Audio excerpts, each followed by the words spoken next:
안녕하십니까. 3월 4일 한국TV 뉴스 오늘의 헤드라인입니다. 14개 주에서 열린 어제 슈퍼 투스데이 민주당 대선 후보 경선에서 조 바이든 전 부통령이 10개 주에서 1위를 기록하며 버니 샌더스 상원의원을 누르고 예상 밖의 대승을 거뒀습니다. 샌더스 상원의원은 대의원수가 가장 많은 캘리포니아와 홈그라운드인 버몬트, 콜로라도, 유타 등 4곳에서 승리했습니다. 한인 후보들이 대거 출사표를 던진 어제 예비선거에서 연방 하원직에 도전한 영킴, 그리고 미셸 박스틸 후보의 11월 결선 진출이 확정되는 등 중간 집계 결과 한인 후보들이 대거 결선 진출을 확정하거나 재선에 성공했습니다. LA 카운티 지역에서 6명의 코로나 바이러스 확진자가 보고되면서 LA 카운티 지역에 비상사태가 선포됐습니다. 중앙은행인 연방준비제도가 3일 기준금리를 0.5%포인트 전격 인하했습니다. 신종 코로나 바이러스 감염증 공포로 경제 불확실성이 커지자 선제적인 처방을 내놓은 것입니다. 한국외교부가 박경재 전 동방문화대학원대 총장을 신임 LA 총영사에 임명했다고 밝혔습니다. 이에 따라 김한중 현 총영사는 2년 4개월 만에 귀임하게 됐습니다. 도널드 트럼프 대통령은 신종 코로나 바이러스 감염증 확산에 따른 여행 차단 등 추가 조치와 관련해 한국과 이탈리아, 일본을 주시하고 있다며 적절한 때 결정하겠다는 입장을 밝혔습니다. 시청자 여러분 안녕하십니까? 한인 사회 이슈를 신속하고 정확하게 전해드리는 한국TV 뉴스입니다. 남가주 한인 후보들이 대거 출사표를 던진 어제 선거에서 연방 하원직에 도전한 영킴, 그리고 미셸 박스틸 후보의 11월 결선 진출이 확정되는 등 한인 후보 상당수가 결선을 확정하거나 재선에 성공을 했습니다. 첫 소식 정연호 기자가 보도합니다. 지난 2018년 선거에서 고배를 마신 영김 후보의 39지구 연방하원 재도전에 청신호가 켜졌습니다. 영김 후보는 50.8%의 득표율로 현역인 길 시스네로스 의원을 약 6.5%포인트 차로 따돌리면서 1위로 결선 진출에 성공했습니다. 많이 서포트해 주시고 특히 투표를 해주신 한인 유권자들께 진심으로 감사를 드립니다. 좋은 결과를 가지고 본선에 진출하게 되니까 더 기쁘고요. 최선을 다해서 11월에 좋은 결과를 갖고 올 수 있도록 최선을 다하겠다는 그런 말씀을 드립니다. 전통적인 백인 보수 지역인 48지구 연방 하원에 도전하는 미셸 박스틸 오렌지 카운티 슈퍼바이저 위원장은 36.7%의 득표율을 얻으며 현역인 민주당의 할리 루다 의원을 바짝 뒤쫓아 2위로 결선 진출이 확정되면서 2018년 선거에서 민주당에 빼앗겼던 공화당 의석을 탈환할 기회를 갖게 됐습니다. 좋은 결과 나와서 너무 감사하고요. 저 같은 경우는 어포넌트가 3명이나 더 있었어요. 그래서 4명이 공화당 쪽에서 뛰었는데 그래도 좋은 성적 나와서 너무너무 감사하게 생각하고요. 이제부터 시작이라고 생각해요. 이게 혼자 하는 게 아니고 커뮤니티 전체가 같이 나가는 거고. 미셸 박스틸 후보와 영김 후보의 결선 진출로 최초의 한인 여성 연방 하원 탄생에 기대가 모아지고 있습니다. LA 시의원 재선에 도전한 데이빌 류 4지구 시의원은 46.75%의 득표율을 얻으면서 득표율 38.33%를 얻은 2위 미시아 라반 후보를 큰 표차로 제쳤지만 아쉽게 과반수를 넘기지 못하고 있어 11월 결선을 치르게 될 가능성에 무게가 실리고 있습니다. 지난 4년 동안 활발한 의정 활동과 지역 주민들과의 탄탄한 유대 관계를 쌓아온 데이빌 류 시의원은 3일 밤 웨스트 LA에서 열린 빅토리 파티에서 지지자들에게 감사를 전했습니다. 우리 한인 커뮤니티한테 너무나 감사드리고요. 진짜 우리 한인 커뮤니티가 아니었으면 제가 여기 이 자리도 못 왔고, 근데 더 열심히 할 거고, 오늘 아메리칸에 대도 더 열심히 하면서 당연히 실수도 하고 뭐 부족한 점도 많지만 더 열심히 하게 노력해야죠. LA 시의원 재선에 도전한 잔니 12지구 시의원은 53.37%의 과반수가 넘는 득표율을 기록하면서 사실상 재선에 성공했습니다. Really appreciate how the Korean community, how they embraced me, the volunteers that have come in, the way they showed up at the polls. 68지구 가주 하원 3선에 도전하는 최석호 의원은 45.6%의 우세한 득표율로 1위를 기록하며 결선에 진출해 재선 가도에 청신호가 켜졌습니다.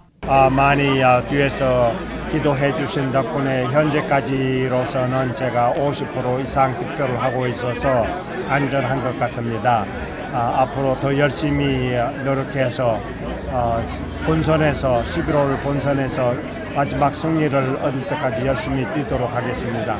한인타운 대부분 지역을 포함하는 LA시 10지구 시의원에 도전한 그레이스 이 후보는 24%의 득표율로 현재까지 득표율 46%를 얻으며 1위를 달리는 마크 리들리 토마스 후보를 뒤따르고 있습니다.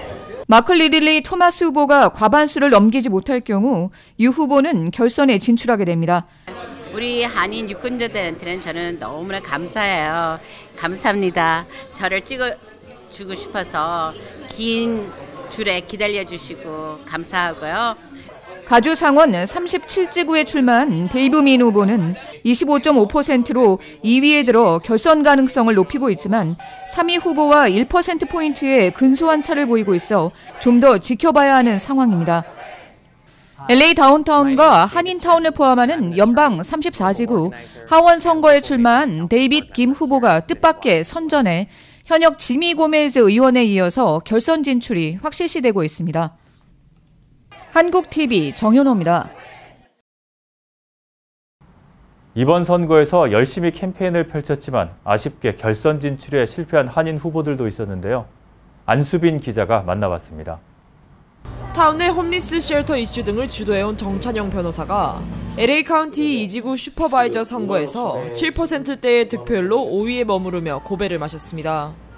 허브에 쓴 LA 전 시의장 등 쟁쟁한 후보들을 상대로 한 선거라 정 후보는 어려운 선거를 치렀습니다.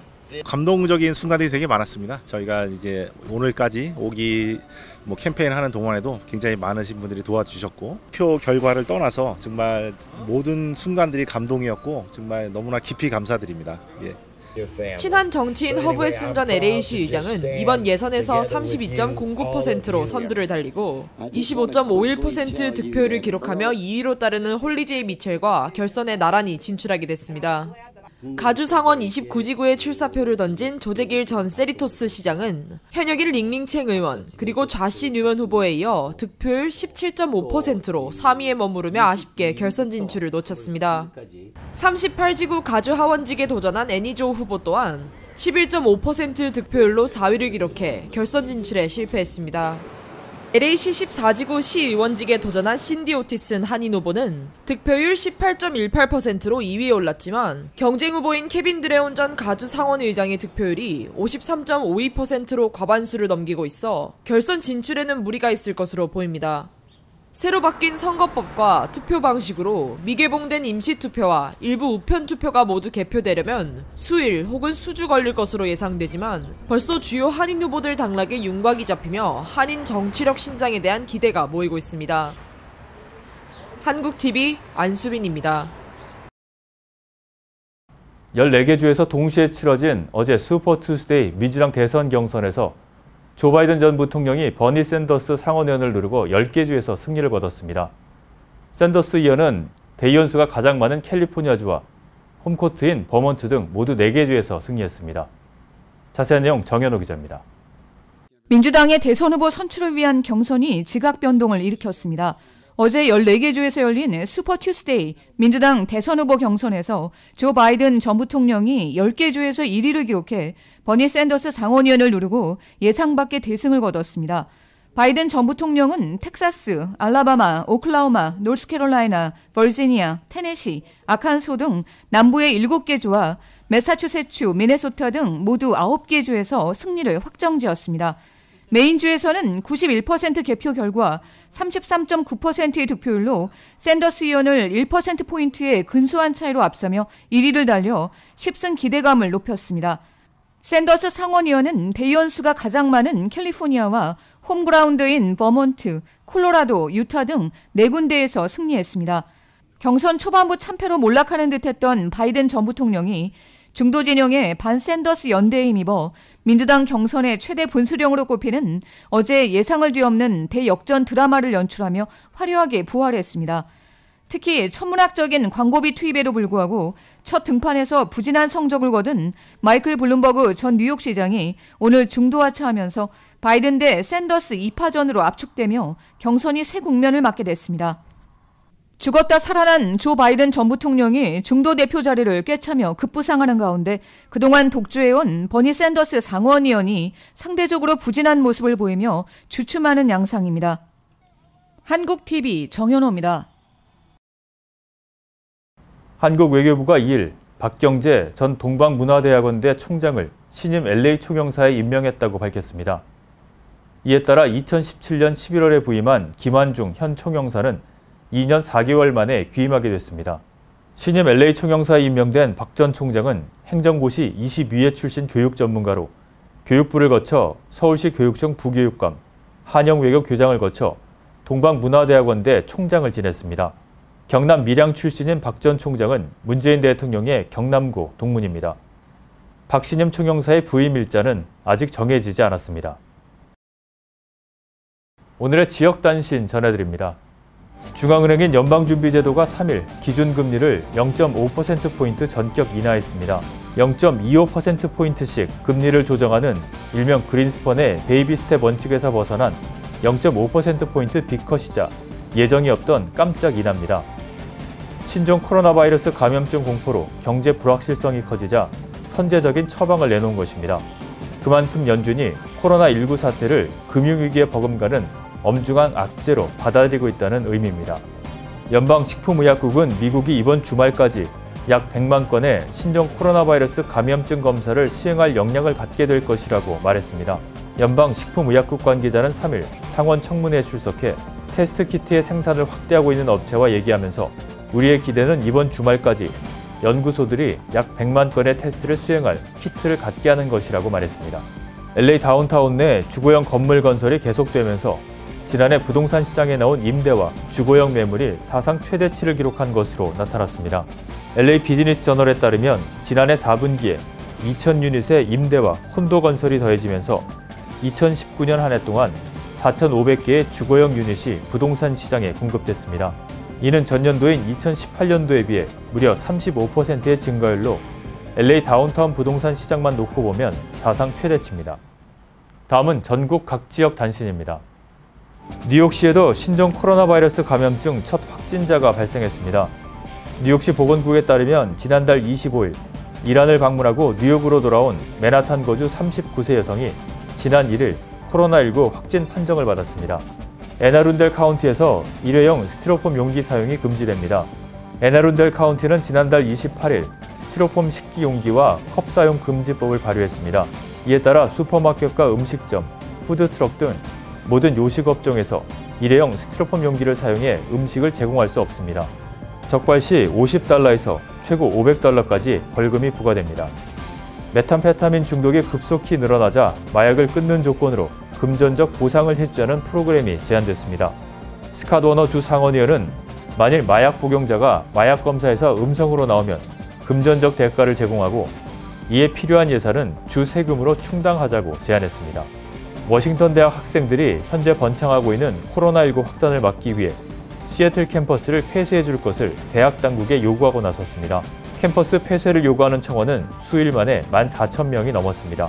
대학생들은 다양한 국가를 배경으로 하고 있는 학생들이 모이는 데다 많은 학생들이 한꺼번에 모여 수업을 듣기 때문에 코로나가 전파 위험을 높인다고 주장하고 있습니다. 최여은 앵커가 한국 뉴스 전해드립니다. 한국의 이슈들 만나보도록 하겠습니다. 먼저 첫 번째 뉴스입니다. 도널드 트럼프 미국 대통령이 3일 코로나 바이러스 확산에 따른 여행 차단 등 추가 조치와 관련해 한국과 이탈리아, 일본을 주시하고 있다고 밝혔습니다. 트럼프 대통령은 이날 백악관에서 한국과 이탈리아 등의 여행 차단을 검토하느냐는 기자들의 질문에 우리는 이탈리아와 한국을 면밀히 주시하고 일본도 주시하고 있다며 적절한 때에 적절한 결정을 내릴 것이라고 말했습니다. 또 트럼프 대통령은 차단을 검토하는 다른 나라가 있느냐는 질문에는 지금 당장은 그 나라들이 빈발하는 곳이라며 우리는 하길 원하지 않지만 심하게 영향받은 다른 나라를 엄중하게 살펴보고 있다고 설명했습니다.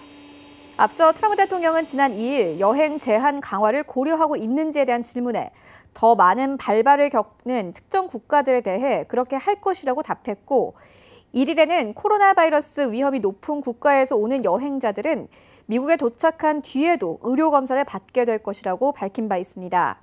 또 트럼프 대통령은 일본의 도쿄 하계 올림픽 개최나 미국 선수의 참가 문제 등에 관한 질문에 아베 신조 일본 총리를 친구라고 표현한 뒤 그 문제는 아베 총리에게 남겨두려고 한다고 대답했습니다. 중앙선거관리위원회가 4.15 총선을 앞두고 코로나 바이러스 환자에게 거소투표를 활용하도록 하는 방안을 검토 중입니다. 선관위 관계자는 코로나 바이러스에 감염된 사람의 투표와 관련해 거소투표 등 현행법상 편의 제공이 가능한 방안을 살펴보고 있다고 말했습니다. 거소투표는 신체 장애 등으로 투표소를 방문하기 어려운 유권자가 직접 투표소에 가지 않고 자신이 머무는 곳에서 투표할 수 있도록 한 제도입니다. 거소투표를 하려면 작성한 신고서를 주민등록지의 구, 시, 군청 또는 읍면사무소, 동주민센터의 우편으로 발송하거나 직접 제출하면 되며 거소투표 신고 기간은 오는 24일에서 28일입니다. 선관위는 대리투표 등 불법 행위 발생 우려도 있는 만큼 환자의 형태를 병원 입원 중인 확진자, 자가 격리 중인 확진자와 접촉했거나 의심 증상이 있는 경우 등으로 분류해 현행법상 거소투표가 가능한 대상을 판단하겠다는 방침입니다. 이 밖에 선관위는 코로나 사태에 따른 선거관리 사무에 차질이 없도록 투개표소 방역 작업을 하고 투개표 관리 요원에게 마스크와 장갑을 배부할 예정입니다. 선관위 관계자는 유권자들이 투표소에 갈 때 불안감이 덜어질 수 있도록 투개표 등 선거 사무는 차질 없이 준비하고 있고 필요한 대책을 강구하고 있다고 밝혔습니다. 더불어민주당과 정부 청와대는 코로나 바이러스 사태 대응을 위한 마스크 공급 방안을 논의하고 추가 경정 예산안을 조속히 통과시키자는 데 뜻을 모았습니다. 이낙연 민주당 코로나 바이러스 대책위원장은 마스크 생산량을 최대한 늘리고 배분의 공정성을 높여야 한다며 마스크를 사기 위한 줄서기를 없애야 하고 수요를 줄이는 국민의 이해와 협조를 구하자고 말했습니다. 홍남기 경제부총리 겸 기획재정부 장관은 민생경제 지원을 위해 10조 원 이상 규모의 추경안을 마련해 오늘 국무회의에서 확정한다며 마스크 절대 생산량 확대 문제와 공적 유통 강화, 유통 가격 제어 등을 논의하겠다고 강조했습니다. 홍 부총리는 또 정부는 방역 지원이라면 추경을 기다릴 필요도 없이 이미 확보된 목적 예비비를 활용해 하루라도 빨리 지원해 나갈 것이라고 설명했습니다. 김상조 청와대 정책실장은 마스크 생산량이 하루 수요 3천만 장을 따라가지 못하고 있다며 개인당 마스크 구매량을 확인할 수 있는 약국 시스템을 통해 공적 판매를 크게 늘릴 계획이라고 밝혔습니다. 또 위축된 지역 경제를 되살리기 위한 과감한 재정 투입이 필요하다는 데에는 여야가 따로 없을 것이라면서 추경은 타이밍이기 때문에 2월 임시국회 회기 내에 반드시 처리해 줄 것을 간곡히 요청드린다고 말했습니다. 네, 오늘 저희가 준비한 소식은 여기까지입니다. 오늘의 증권과 날씨, 그리고 항공기 출도착 정보 알려드립니다.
지금까지 한국TV 뉴스 전해드렸습니다.